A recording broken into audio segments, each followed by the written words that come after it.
시청하는 여러분 반갑습니다. 국회의원 김태규입니다. 이재명 대통령과 민주당의 내로남불이 또 다시 드러났습니다. 과거 민주당은 윤석열 정부를 향해 특검을 거부하는 자가 범인이라고 몰아세웠습니다. 해명하지 않는 것은 의혹을 인정하는 것이고 진실규명을 거부할수록 대통령 부부가 사건의 몸통이라는 점만 분명해진다면서 맹렬한 공세를 퍼부었습니다. 당시 이재명 대통령과 민주당이 내세운 논리는 단순했습니다. 떳떳하다면 밝히면 되고 밝히지 못한다면 감추는 것이 있다는 주장이었습니다. 그러나 자신들이 권력을 쥐자 그토록 엄격했던 기준은 완전히 뒤집혔습니다. 해군 장병이 동해 북방 한계선 인근에서 실종돼 긴박한 수색이 진행되던 당시 이재명 대통령과 안규백 국방부 장관이 태릉 CC에서 골프를 쳤다는 의혹이 제기됐습니다.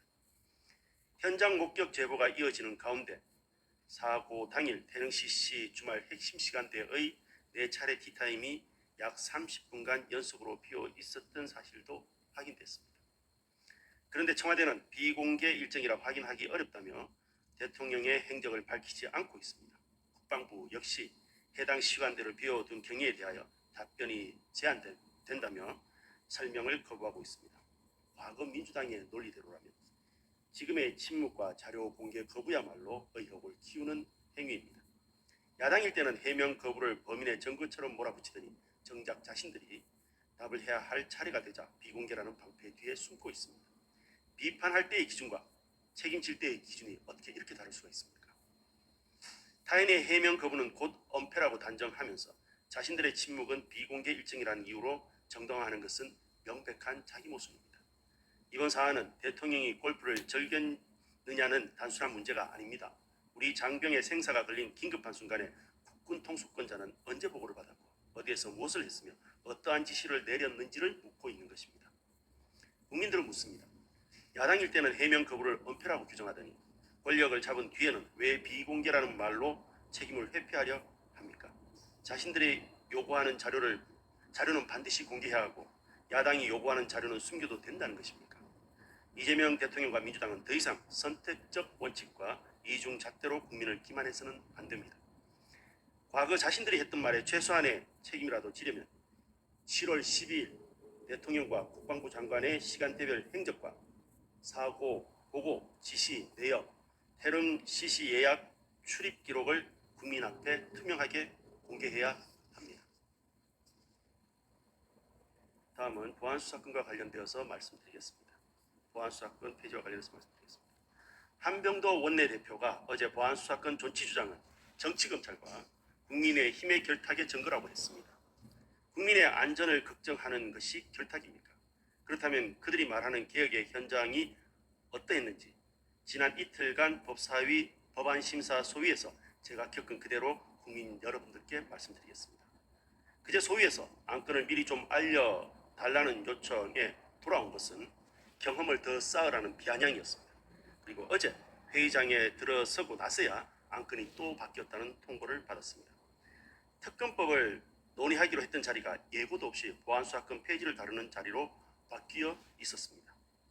저와 박형수 간사는 강하게 항의했습니다.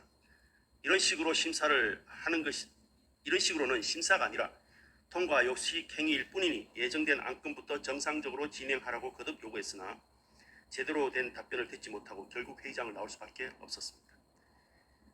의견을 듣자는 회의가 아니라 야당을 들러리로 세우겠다는 회의였기 때문입니다. 왜 그렇게 서두르십니까? 형사소송법을 걸리적거림 없이 속전속결로 처리해야 되는 이유가 무엇입니까? 국민의힘이 원구성에 협조하지 않았기 때문이라는 말도 안 되는 핑계로 이 졸속을 합리화시키지 마십시오. 저희가 검찰 편이라서 이 법을 막는 것이 아닙니다. 지금 정권은 민주당에게 있습니다. 검찰이 칼을 휘두르면 다치는 것은 오히려 야당입니다. 우리 당 사람들을 수사하고 기소하는 데 결정적으로 기여한 것도 특검에 파견된 검사들입니다. 그러나 그것이 옳은 길이 아니기에 진영의 이해를 접고 말리는 것입니다. 2021년 검경수사권 조정 무렵 형사재판을 받고 있던 후배 법관에게 현장의 상황이 어떤지 물은 적이 있습니다. 답은 이러했습니다. 경찰 수사 기록이 범죄적 평가 없이 그대로 법원으로 넘어오니 판사가 기록 더미에서 범죄의 구성 요건을 찾는 것이 마치 모래사장에서 바늘을 찾는 격이라고 토로했습니다. 검사의 보안 수사가 빠지면 그 부담은 재판으로, 그리고 그 피해는 결국 그 재판을 받는 국민에게 돌아갑니다.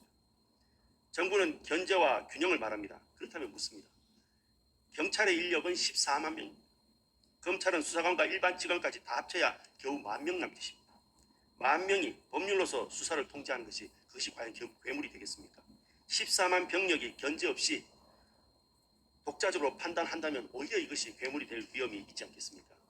더 이상한 것은 이 정권은 검찰을 해체하고 방첩사도 해체하고 사관학교까지 통폐합하겠다고 합니다. 그런데 14만 경찰 앞에서는 개혁이라는 단어조차 꺼내지 않습니다. 조직마다 칼을 들이대면서 경찰만은 비켜갑니다. 권력의 말을 잘 듣기 때문인지 의문이 생깁니다. 보안 수사권을 잃은 검사의 처지는 이렇습니다. 의사에게 의료 보조 인력이 검사 결과만 주고 수술 여부나 입원 여부를 결정하라면서 기록 그리고 문진 결과를 던져줍니다. 그렇지만 의사는 정작 환자 문진조차 못하게 되는 것과 그 비유가 똑같습니다. 그런 의사가 과연 제대로 진단을 할 수 있겠습니까?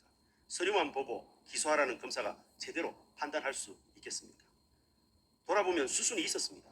검경 수사권 조정에서 시작해 검수완박으로 일회 범죄로 수사 범위를 줄이고 수사 준칙을 바꾸고 공수처와 중수청을 만들더니 이제는 완전히 수사권을 없애고자 합니다.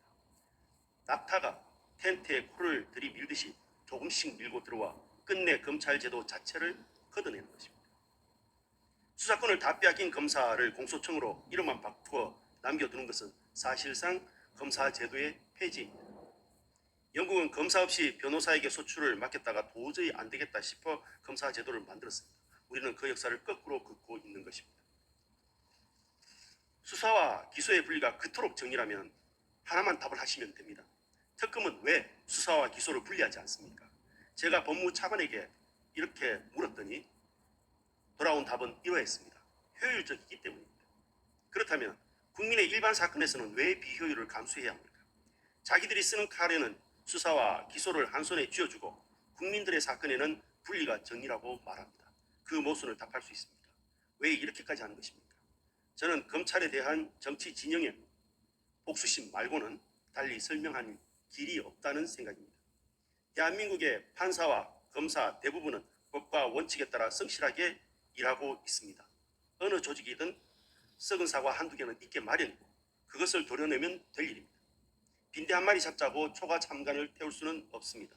국가의 형사사법 제도는 특정 진영의 원한을 갚기 위한 도구가 아닙니다. 복수심으로 제도를 부수면 그 할 것은 결국 억울한 일을 당한 국민에게 돌아옵니다. 그간 민주당의 행태는 한마디로 요약할 수 있습니다. 절차는 기습이요, 내용은 복수입니다. 이런 입법이 정의라면 그 정의는 대체 누구를 위한 것입니까? 민주당은 지금이라도 기습 심사를 멈추고 절차대로 상식대로 논의에 임하시기 바랍니다. 이상 감사합니다.